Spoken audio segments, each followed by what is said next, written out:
We're back with another episode of the CBB Review TBT coverage. This time joining me is Maurice Creek. He's with Sideline Cancer for the basketball tournament, and he split his college career between Indiana and George Washington. So I guess, Mo, I'll start with this. Do you still have loyalty to Hoosier Nation and George Washington? I always will on both sides. Both of them has did me, great service and let me come and play basketball for the program. And I can never forget about Indiana just because I transferred away. I know they haven't forgotten about me. They, tweet me all the time and tell me how proud they are of me playing overseas. And same thing with George Washington fans. And, I'm happy that I got a good fan base between both colleges.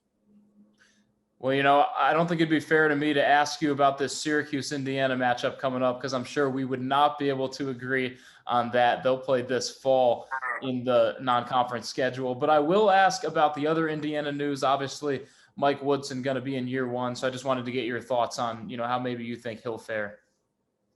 I like Mike Woodson, being Indiana's new coach. I hope he does well. I think he'd be really good for those guys, bringing in a pro coach and that's been in, the NBA level. And if you bring in an NBA game to a college game, it could possibly be a lot more easier for you. So I'm happy they got that together. I can't wait to see what it's going to be about. I'll be watching the games and staying locked into them.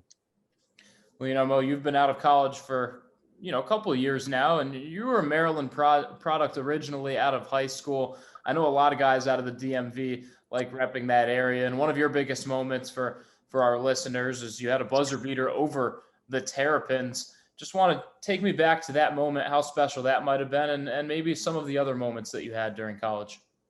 It was very special. It was one of my best game winners I've ever had in my career.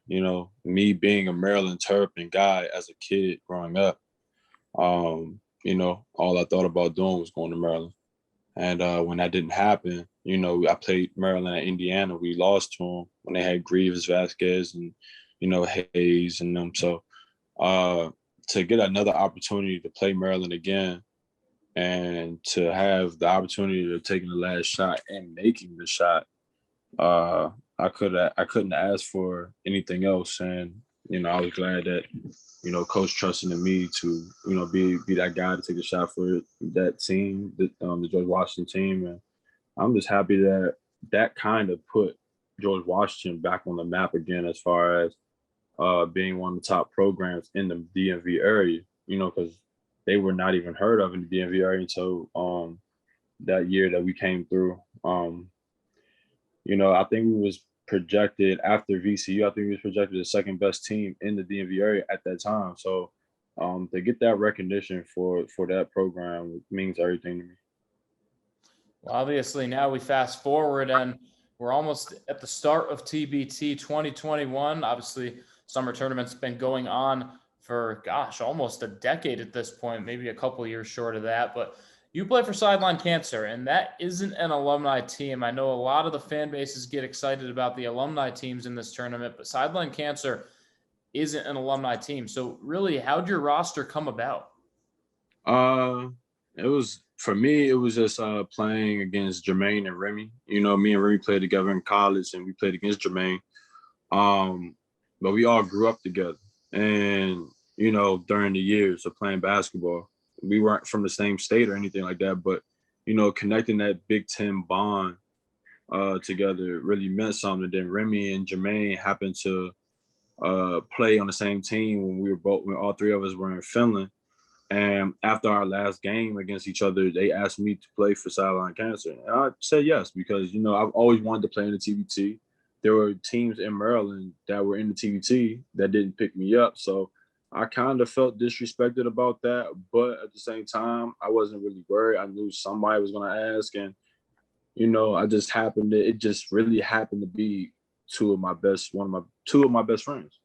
And it's been great ever since. Even though we got knocked out the first round, the first time we played together, uh, we learned a lot, and it hasn't happened since. So I'm just happy Jermaine put me on to it. Remy sideline to that and put me on to it, talk to me about it, and I'm just happy to be on the team. Well, exactly. You said it there. You're no stranger to this tournament. And obviously, this year will be a little different. Last year was that whole bubble atmosphere. This year, finally back to normal. I guess from all those times and all those experiences, what have you really taken from that you're going to look to improve on this year? We still learn each other as we go. We had 4 new people last year, so just to not have our whole core back that we had in Wichita State when we put us out there, and to add on another 3 people to that roster that we're going to use to the point where they can really be a help towards us, really means a lot. We was short on bench scoring last year. I think we didn't really have a deep bench as we thought we did, and this year we'll have a deep bench. We'll have 10, maybe 11. We're not sure yet, but at the same time, it's no drop offs. It's basically when the next team comes in after the starters, or whoever comes after the starters, it's not going to be a drop off, and I think that's going to be very key for our team. Obviously, bench play is key in every level of basketball. For someone that's not familiar with your Sideline Cancer roster, could you just go over a few of the players' names to watch in this year's TBT? Yeah. Well, then you got to go with Marcus King off the rip. He's the number 1 guy in that region. It's what TBT ranked him to be. And, he's already getting a lot of recognition for the couple of years that he played with us. And we're happy to have him, a lot of times they say Marcus is not a point guard. He's just 2 guard. He's just scorer. But he's a point guard for us, and that's what he plays. And, it frees everybody else up just by what he can do for you on the offensive end. So you got to go with Marcus off the rip. 2, you got to go with Remy. He's a 2-way player. He's our road dog. He's basically our rock when we need it to be. He's the one that keeps us cordial and keeps us sane when things are going wrong. He's the positivity guy on the team, and I'm definitely happy to have him. He's a big piece to the puzzle. ET, my boy Eric Thompson, another guy to watch for. He's an anchor in the post, and he's a shot blocker. He's always going to play hard 100% of the time. And it's hard to really have ET waver. He's going to stay his way. He's going to not go out of his game. He doesn't need the ball. He doesn't ask for the ball as long as he's doing what he can do best as far as setting screens and getting people wide open and stuff like that. He's happy to be on the team. So so I'm glad we got him as well. We got my boy Ray Hounds back, and that was a big piece that we was missing last year.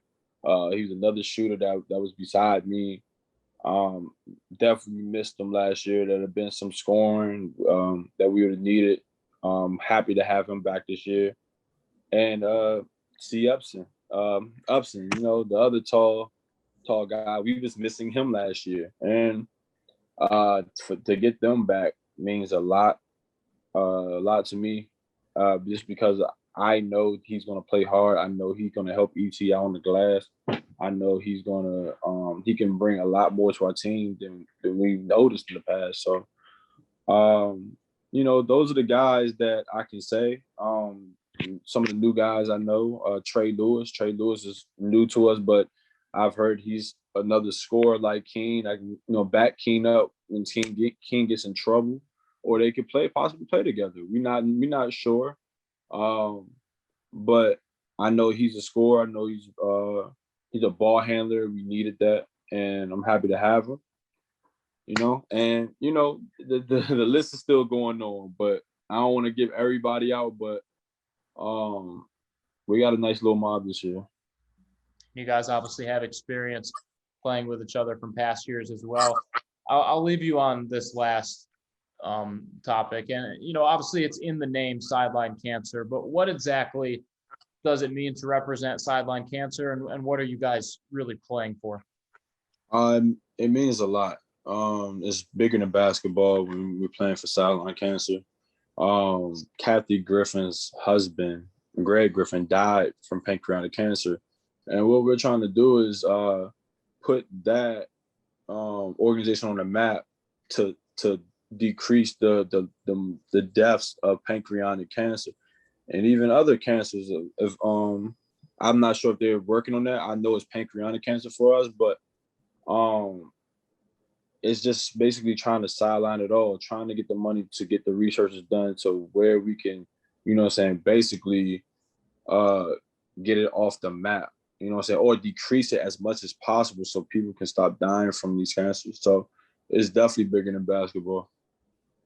It's a great story. It's a great cause. And obviously, Mo, you guys will have a great chance at winning some more games in TBT this year. Thanks for joining me here tonight. Thank you.